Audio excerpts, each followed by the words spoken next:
Okay, Kyle, quick question. If I say Everett and soccer, what pops into your head? Honestly, people driving past Everett on I-5 to get to the Seattle Sounders games.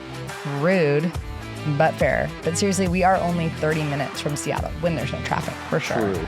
And to be fair, we are going to start to get a massive boom as Everett is about to start hosting one of the biggest parties of soccer in the region. Exactly, because this summer, Everett isn't just a stop on the map. It's a place you can land, eat, explore, and watch soccer on the waterfront. And if you've ever wondered why Everett in the Snohomish County area has become one of the areas for the party, we're going to dive a little bit more deeper into some of the origin story of soccer in Snohomish County and in Snohomish more broadly. We're going to hear a few short clips from the Everett's 2026 State of the City address that Trent and I attended, because it lays out how the June watch parties are getting started, how many people it takes to pull them off, and how Everett is building a soccer team for the future. Let's get to it. Welcome back from Pitch to Puget Sound, the limited run series from the Snohomish Podcast Network, getting you ready for the 2026 World Cup summer.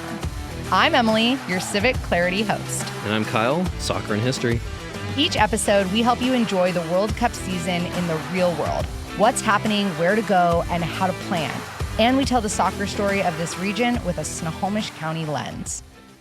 The Snohomish Podcast Network is now a member of the Everett Chamber of Commerce, and we're excited. More people should join. And Kyle, have you ever been a member of a Chamber of Commerce? I have not. I, to be honest, have no clue what the heck a Chamber of Commerce does. Okay, well, in a nutshell, they advance economic opportunities for local communities. And I would say through networking, resource, and collaborations. And that's why it's so important that we have them here in Everett. They're actually relatively new. We used to have a chamber. It became the Economic Alliance of Snohomish County, but the Everett Chamber is back, and it really does help small businesses get connected. And I can speak to this firsthand. My husband, my spouse, James, he runs Day Electric. I help him out on the business. Last year in Everett, on a whim, I went to their construction and trades mixer. It was awesome. I had a great time. I was like, James needed to be here. So this year in January, they had another one, and I attended. James was late. He was, had a long day at work, was like super disheveled. He got there, he went and made so many friends. And we have months of business with a few different contractors in that space for his electrical business. So it has already paid off. I said, we're going to be members. And he goes, well, hey, I guess that Chamber of Commerce membership paid off. And I was like, I'm amazing. So you can really see the benefit of I'm amazing. Wendy Poischbeg's amazing. She has grown this Chamber of Commerce in 2 years, not even. We will keep talking about all their great benefits as one of our partnering organizations. Super exciting. Today is all about how a place becomes a soccer community. Before we talk about what Everett's doing in 2026, here's the history. Snohomish County has been building soccer infrastructure for decades. This isn't just one kickoff, one game, one event. It's a pattern of a soccer community that's driven by excellence. Now, Emily, what if I told you that Snohomish County is, one, home to a soccer referee who's on the short list for the Guinness World Record for most games officiated? OMG. We have local athletes from Snohomish County who have competed in the World Cup, won MLS championships, and are now in leadership presidential roles throughout Major League Soccer. Whoa. I mean, I think I know some of them, but I'm excited to hear about more. Honestly, it's crazy to think about how much history is baked into this quote-unquote small community tucked up here in Pacific Northwest. But before we get too far into the modern history and some of those cool stories, we need to dive a little bit more deeper into the origin of soccer in Snohomish County. And we're not just talking about one thing, we're talking about a series of events.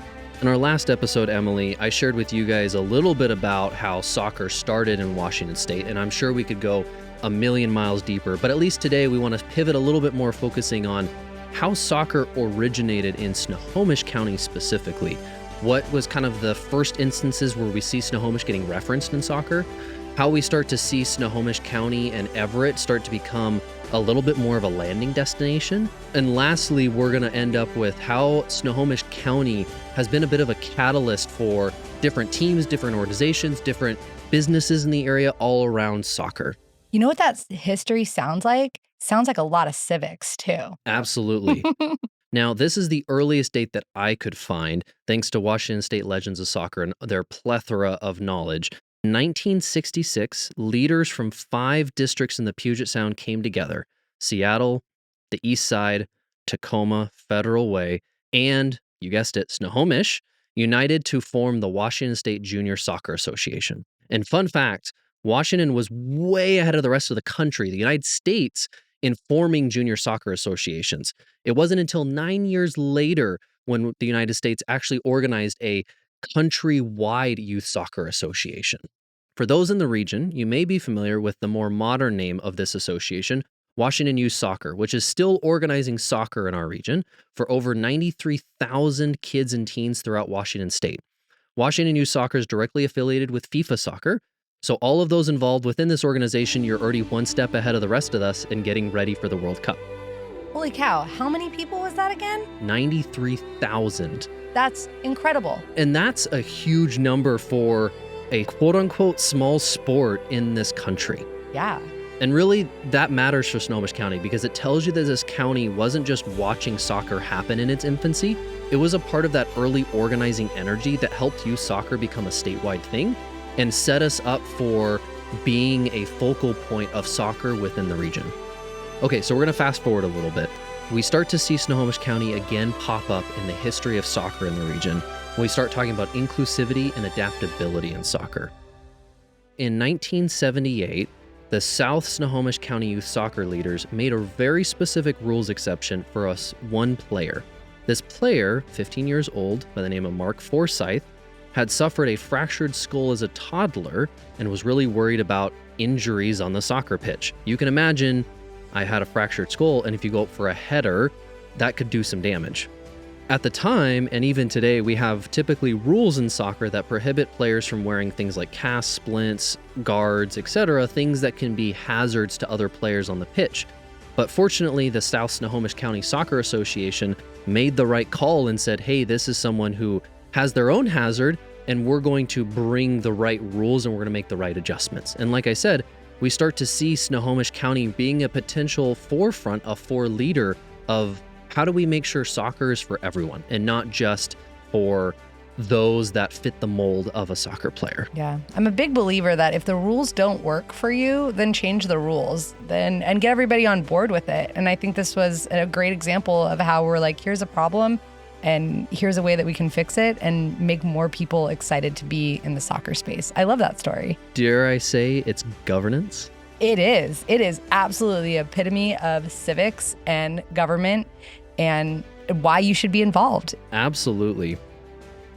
Now, on our last stop of soccer history in Snohomish County, we're going to dive a little bit into the, I'll say, unglamorous side, the governance side of things, where at the end of the day, the game only grows when there are places to play, right? If you don't have a field, it's really difficult to play organized soccer.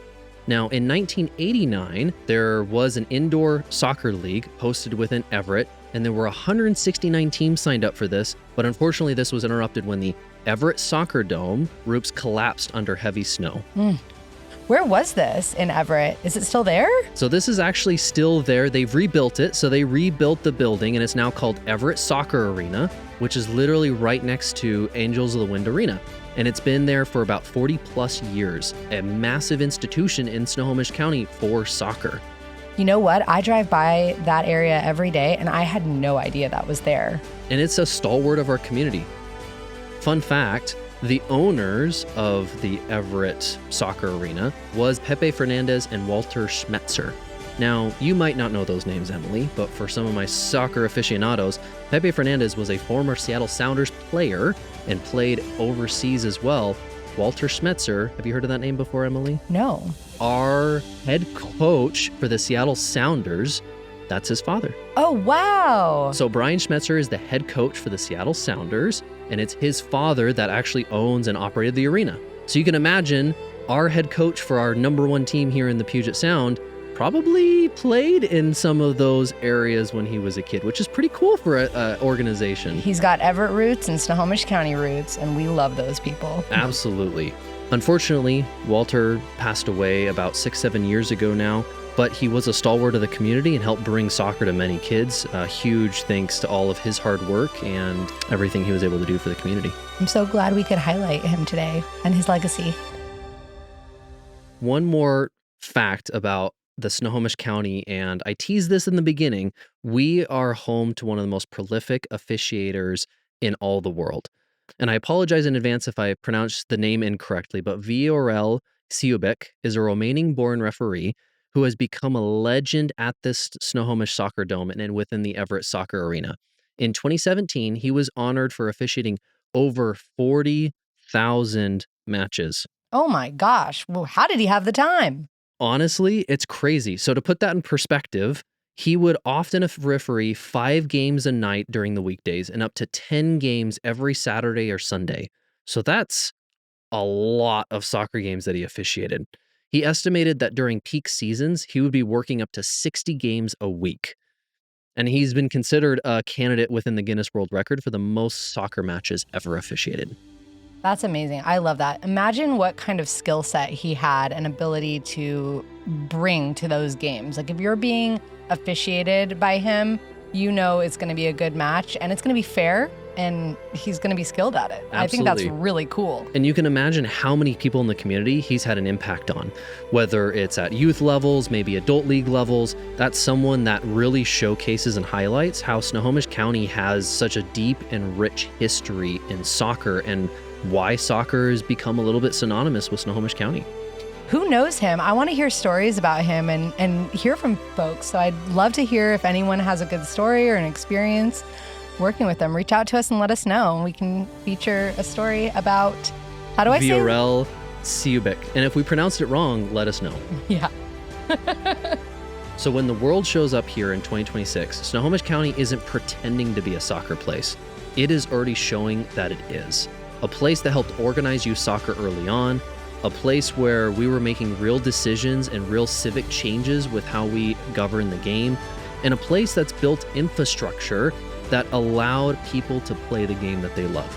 And that's an origin story, not just one little thing here, a game over here, a tournament on the side. This is all about a community choosing to embrace this game over and over again.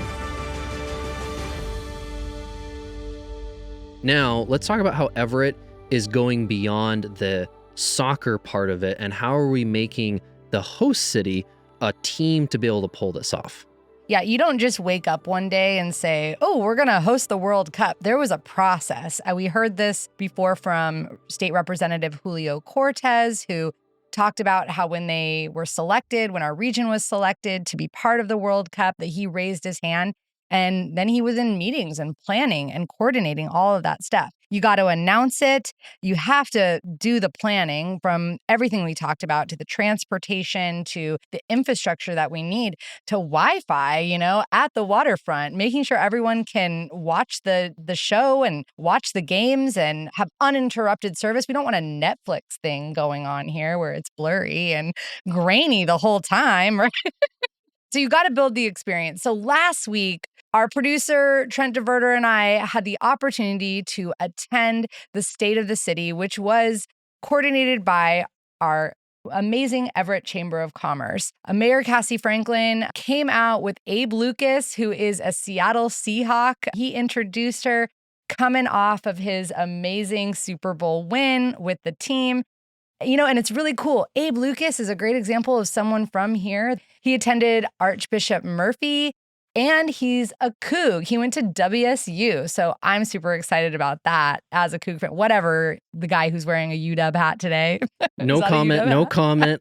I'll leave my opinion at the door. Well, Cougs are the best, and they have a strong presence here in Snohomish County as well with WSU Everett. One of the things I loved about the event, it was at the historic Everett Theater. And I felt like the whole community, the whole city was there. I didn't even have a chance to talk to everyone I wanted to talk to. So thanks to everyone who came out. First, here's the kickoff. This is Everett saying, we're in. Coming up this June, Everett takes the field as an official FIFA World Cup fan zone. As Seattle hosts one of the biggest sporting events on the planet, we will welcome soccer fans from near and far to 4 massive community watch parties on the Waterfront, June 11th, 12th, 18th, and 19th, highlighting Everett's beauty, spirit, and hospitality on a global stage.